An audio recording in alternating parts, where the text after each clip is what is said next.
उत्तर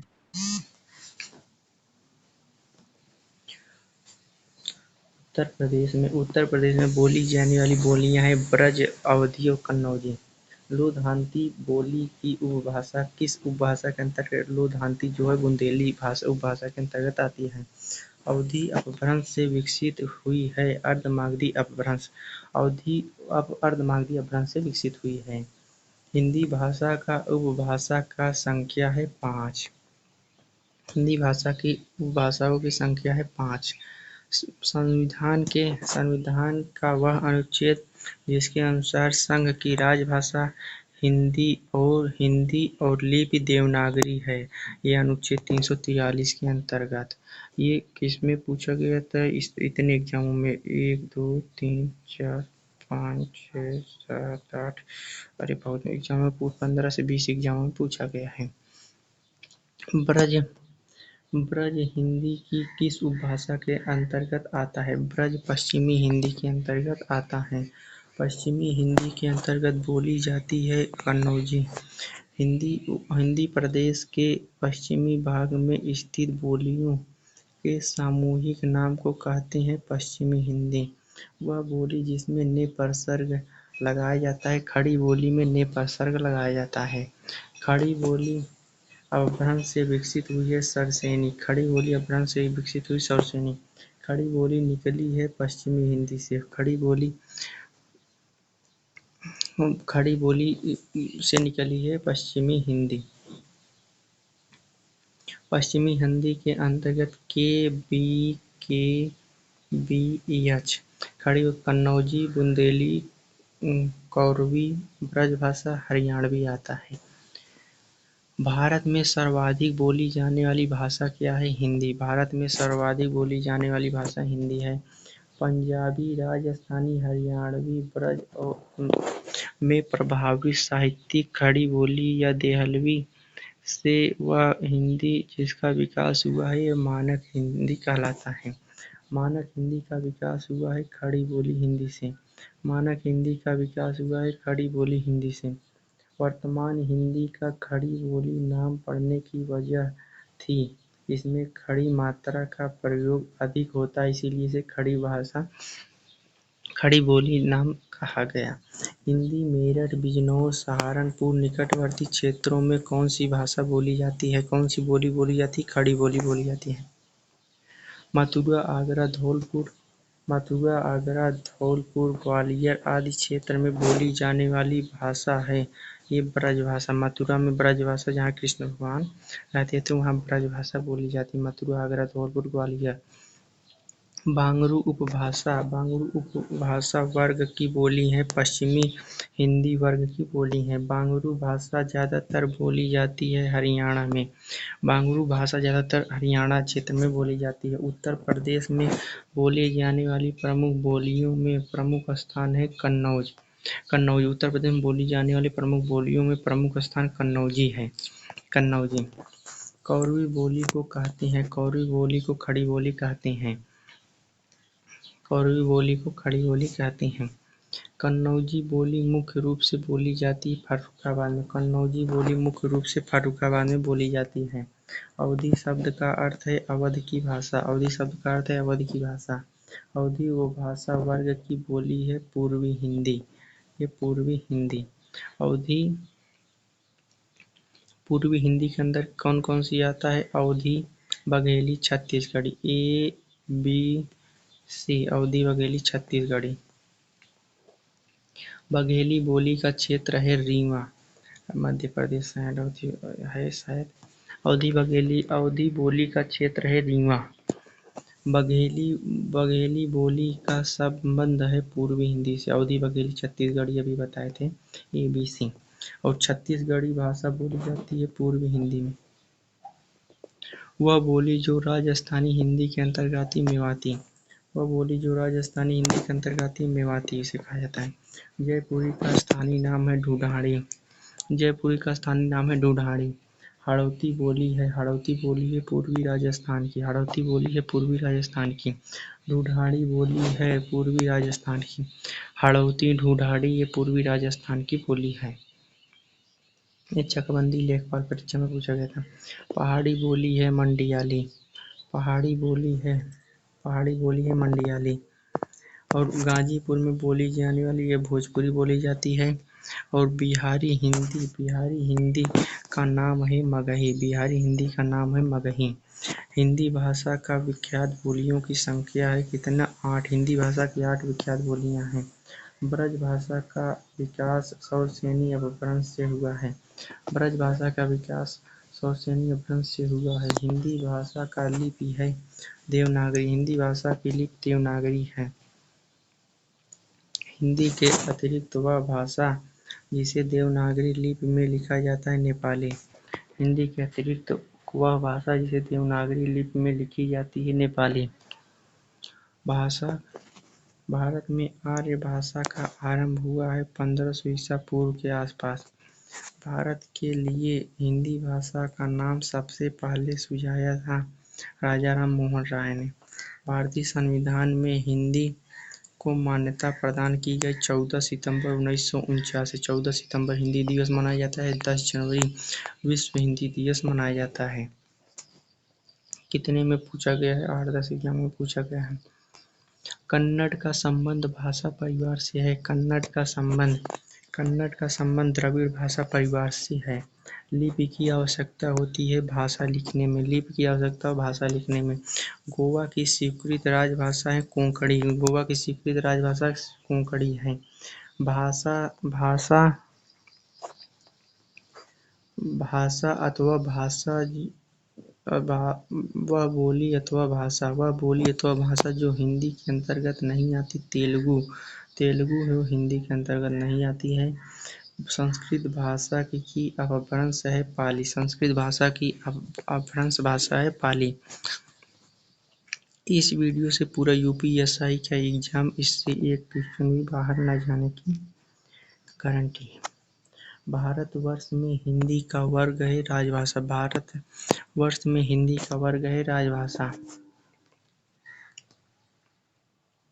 राजभाषा राष्ट्रभाषा नहीं है। भारतवर्ष में हिंदी एक राजभाषा है, राष्ट्रभाषा नहीं है।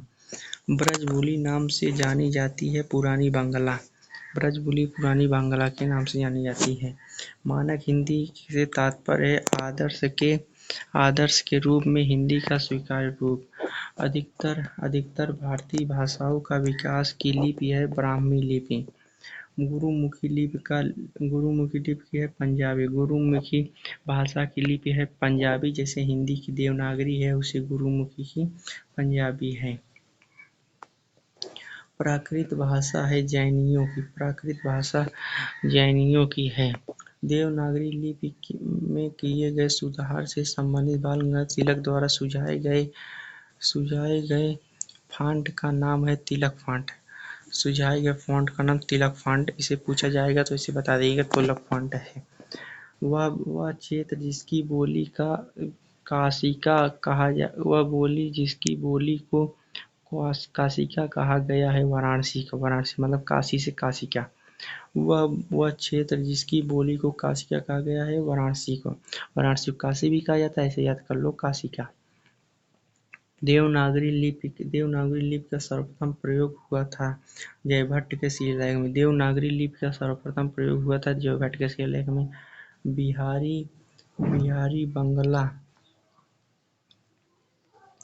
बिहारी बंगला उड़िया असमिया का जन्म अपभ्रंश के किस अपभ्रंश के रूप में हुआ है? मागधी।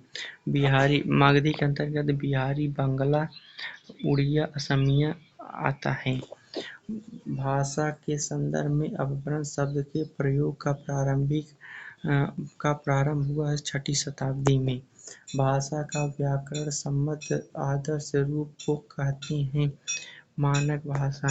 स्वाधीनता आंदोलन के समय में राष्ट्रभाषा हिंदी के विकास के लिए सुझाव दिया था महात्मा गांधी ने। स्वाधीनता आंदोलन के समय राष्ट्रभाषा हिंदी के विकास के लिए सुझाव दिया था महात्मा गांधी ने। राजभाषा से अभिप्राय है सरकारी कार्यालयों की भाषा। राजभाषा से अभिप्राय है सरकारी कार्यालयों की भाषा। वैज्ञानिक तथा तकनीकी साहित्य के प्रणयन हेतु आवश्यक शब्दावली और साहित्य सामग्री निर्माण के लिए 1961 में आयोग की स्थापना। वैज्ञानिक और तकनीकी शब्दावली आयोग। वह लिपि जो दाईं ओर से बाईं ओर लिखी जाती है वो फारसी है। फारसी जो है दाईं से बाईं ओर लिखी जाती है। भारत का वह प्रांत जहाँ कोंकणी भाषा बोली जाती है महाराष्ट्र व गोवा। महाराष्ट्र व गोवा कोंकणी भाषा बोली जाती है। हिंदी का क्षेत्रीय रूप को कहा जाता है बोली। हिंदी के क्षेत्रीय रूप को बोली कहा जाता है। हिंदी की उत्पत्ति सौर श्रेणी अपभ्रंश से मानी जाती है। पुरानी हिंदी उर्दू और अंग्रेजी के मिश्रण से उत्पन्न नई जबान हिंदुस्तानी भाषा है। पुरानी हिंदी उर्दू और अंग्रेजी के मिश्रण से उत्पन्न नई जबान को हिंदुस्तानी भाषा कहते हैं। रागड़ी बोली जाती है हरियाणा। रागड़ी बोली जाती है हरियाणा में। भाषा लिखने के लिए प्रयुक्त चिन्हों के व्यवस्थित रूप को कहते हैं लिपि। भाषा लिखने के लिए प्रयुक्त चिन्हों के व्यवस्थित रूप को लिपि कहते हैं। भाषा लिखने के लिए प्रयुक्त चिन्हों के व्यवस्थित रूप को लिपि कहते हैं। द्रविड़ भाषा की परिवार थी कन्नड़। द्रविड़ भाषा की परिवार कन्नड़ थी। ये कन्नड़ जो है द्रविड़ भाषा की परिवार है। प्राचीन भारतीय आर्य भाषा है वैदिक संस्कृत। प्राचीन भारतीय आर्य भाषा संस्कृत है। लौकिक संस्कृत और प्राकृत। लौकिक संस्कृत पाली और प्राकृत अपभ्रंश हिंदी भाषा का उचित विकास क्रम है। आधुनिक भारतीय आर्य भाषा का कालावधि थी 1000 ईस्वी से अब तक। हिंदी को विकास प्रदान करने वाली भाषा है अपभ्रंश। हिंदी को विकास प्रदान करने वाली भाषा है अपभ्रंश। ब्राह्मी से उत्पत्ति हुई लिपि है देवनागरी। ब्राह्मी से उत्पत्ति हुई लिपि है देवनागरी। उत्तर प्रदेश की द्वितीय राजभाषा है उर्दू। उत्तर प्रदेश का द्वितीय राजभाषा उर्दू है। आधुनिक भारतीय आर्य भाषाओं का विकास हुआ है अपभ्रंश के। आधुनिक भारतीय आर्य भाषाओं का विकास अपभ्रंश से हुआ है। ये यूपीएससी में 2 बार पूछा जा चुका है। उत्तर प्रदेश में राजकीय कार्यों में प्रयोग होता है हिंदी। उत्तर प्रदेश में राजकीय भाषाओं में हिंदी प्रयोग किया जाता है। जनगणना 2001 के हिसाब से भारत की जनगणना 2001 के हिसाब से जनगणना 2001 के हिसाब से कहाँ पे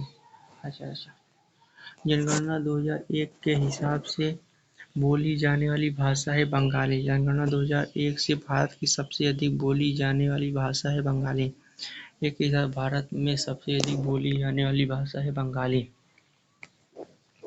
और भारत की संपर्क भाषा हिंदी है। भारत के संविधान के अनुच्छेद 343(1) में हिंदी को भारत की राजभाषा बताया गया है। हिंदी को भारत की राजभाषा बताया गया है। बंगाली, ये जो बंगाली भाषा परिवार की भाषा है, बंगाली आर्य भाषा परिवार की है। आर्य भाषा लौकिक संस्कृत के विकास से हुआ है वैदिक संस्कृत। लौकिक संस्कृत का विकास वैदिक संस्कृत से हुआ है। माना जाता है कि उत्तर प्रदेश का अधिकतर भाषाओं का मूल स्रोत संस्कृत है। माना जाता है कि भारत की अधिकतर भाषाओं का मूल स्रोत संस्कृत है। पहाड़ी बोली है कुमायूनी। पहाड़ी बोली कुमायूनी है। हिंदी भाषा परिवार के अंतर्गत बहुरूपी भाषा आती है। भारत में भाषा परिवार की संख्या है 5। भारत में भाषा परिवार संख्या 5 है। वह राज्य जहाँ मैथिली भाषा ज़्यादा बोली जाती है। मैथिली सबसे ज़्यादा कहाँ बोली जाती है? बिहार में। बिहार में क्या बोला जाता है? मगही, मैथिली, भोजपुरी। MMB ऐसे याद कर लो, मगही, मैथिली, भोजपुरी। अपभ्रंश भाषा परिवार की भाषा है। अपभ्रंश जो है आर्य भाषा परिवार की भाषा है। द्रविड़ भाषा है तेलुगु। द्रविड़ भाषा तेलुगु है। उत्तर प्रदेश के वे जिले जहाँ कन्नौजी भाषा बोली जाती है: हरदोई, कन्नौज, औरैया, मैनपुरी, इटावा, फर्रुखाबाद, शाहजहाँ, कानपुर, पीलीभीत। पीलीभीत इतने जगहों पर वो कन्नौजी भाषा बोली जाती है। बघेली की प्रमुख भाषा है मिर्जापुर। बघेली की प्रमुख भाषा है मिर्जापुर। बघेली की प्रमुख भाषा मिर्जापुर है। द्रविड़ परिवार के अंतर्गत आने वाली भाषा है तुलु। द्रविड़ भाषा परिवार के अंतर्गत आने वाली भाषा तुलु है। मैथिली का संबंध मागधी है। मैथिली का संबंध मागधी अपभ्रंश से माना जाता है। लाहदा का विकास हुआ है पैशाची अपभ्रंश से। लाहदा का विकास पैशाची अपभ्रंश से हुआ है। सिंधी भाषा का विकास हुआ था ब्राह्मण अपभ्रंश से। सिंधी भाषा का विकास ब्राह्मण अपभ्रंश से हुआ था। प्राकृत भाषा आर्य परिवार। प्राकृत भाषा है आर्य परिवार का। प्राकृत भाषा आर्य परिवार का है। पाली भाषा का अन्य एक नाम है मागधी। पाली भाषा का अन्य एक नाम है मागधी। वह भाषा जो भारोपी भाषा परिवार की शाखा है आर्मीनी। संस्कृत परिवार की भाषा है आर्य। संस्कृत परिवार की भाषा आर्य। मगही भाषा सबसे ज्यादा बोली जाती है बिहार में। मगही मैथिली भोजपुरी बोली जाती है। बनाफरी बोली की उपबोली है बुंदेला। बनाफरी बोली की उपबोली है बुंदेला। पाली भाषा का सर्वप्रथम व्याकरण है कात्यायन। अगर पूछेगा पाली भाषा का सर्वप्रथम व्याकरण है, पाली भाषा का सर्वप्रथम व्याकरण कात्यायन है। निबट्टा उपबोली होती है बघेली। हिंदी भाषा का आरंभ हुआ था। हिंदी भाषा का आरंभ 1000 ईस्वी में हुआ था। हिंदी भाषा का आरंभ वह विद्वान जिसने अपभ्रंश के लिए पुरानी हिंदी शब्द का प्रयोग किया चंद्रधर शर्मा गुलेरिया ने। खड़ी बोली या कौरवी का उद्भव शौरसेनी अपभ्रंश के उत्तरी रूप में हुआ है। अपभ्रंश भाषा का समयावधि है 500 ईस्वी से 1000 ईस्वी। अपभ्रंश भाषा की समयावधि 500 ईस्वी से 1000 ईस्वी है। बिहारी हिंदी की बोली का नाम है मगही। मगही मैथिली भुट्टा वर्ग बहुल वाली बोली है। ये भी यूपीएससी में पूछा गया था। मालविट्टा वर्ग की बहुला वाली बोली है मालवी। दक्षिण भारत की भाषाएं द्रविड़ परिवार से संबंधित है। द्रविड़ परिवार से संबंधित है दक्षिण भाषा। ब्रज भाषा काव्य भाषा के रूप में सर्वाधिक प्रसिद्ध है। ब्रज भाषा काव्य भाषा के रूप में सर्वाधिक प्रसिद्ध है। पूर्वी हिंदी का विकास अपभ्रंश अर्धमागधी अपभ्रंश से हुआ था। ये यूपीएससी में 3 बार पूछा गया। 3 का पूरा 5 से 8 बार पूछा गया है। 2021 में दिया गया, 2017 में भी पूछा गया था। पूर्वी हिंदी का विकास किस अपभ्रंश से? अर्धमागधी अपभ्रंश से। पूर्वी हिंदी का विकास अर्धमागधी अपभ्रंश से हुआ है। विकास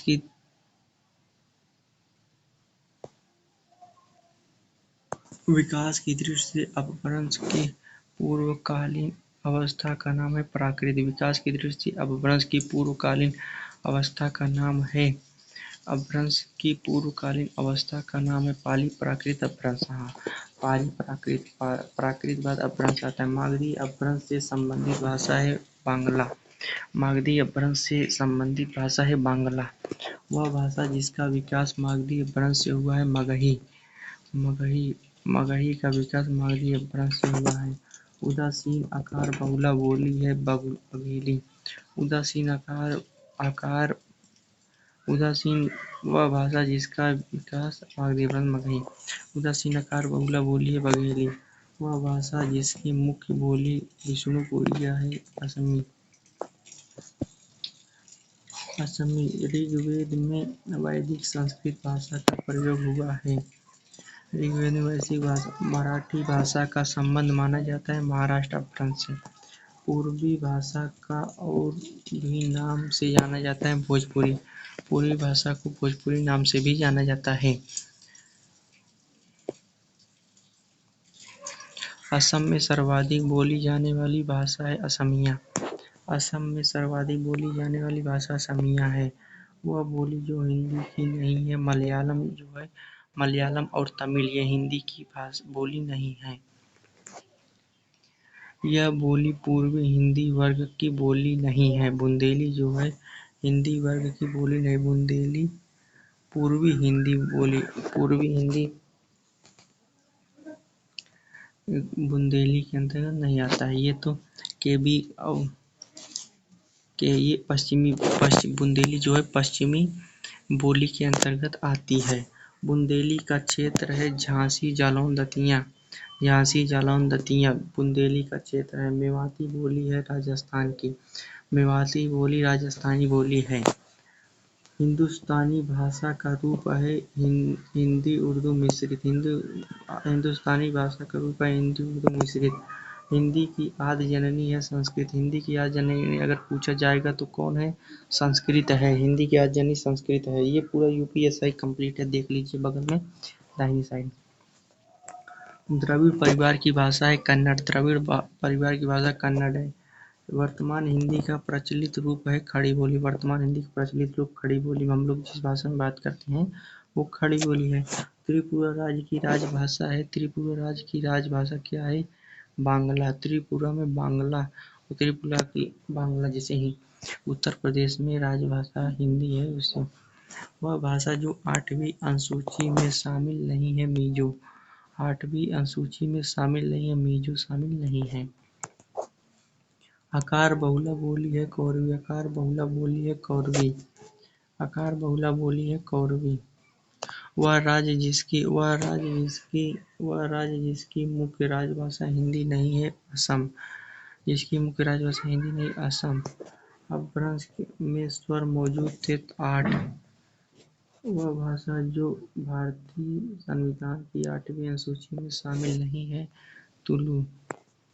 भारतीय संविधान के अनुसार हिंदी के साथ साथ अंग्रेजी का प्रयोग 15 वर्षों तक करने का सुझाव दिया गया था। 15 वर्षों तक। भारतीय संविधान के अनुसार हिंदी के साथ साथ अंग्रेजी का प्रयोग 15 वर्षों तक करने का सुझाव दिया गया था। बिहारी भाषा का नामकरण किया था बिहारी ग्रियर्सन ने। बिहारी भाषा का नामकरण किसने किया था? ग्रियर्सन ने, जॉर्ज ग्रियर्सन। राजस्थान की राजभाषा है हिंदी। राजस्थान की राजभाषा क्या है? हिंदी। यूपी की राजभाषा हिंदी। गोवा की मुख्य राजभाषा कोंकणी है। गोवा की मुख्य राजभाषा कोंकणी है। वह राज्य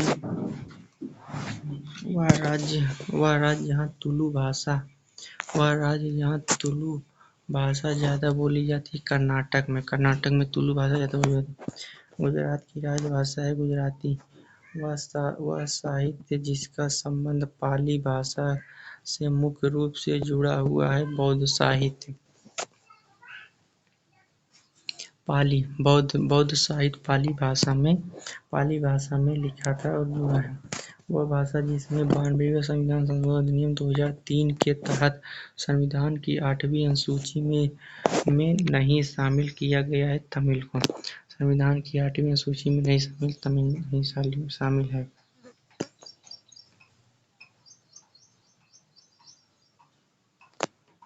संविधान 92 संशोधन 2003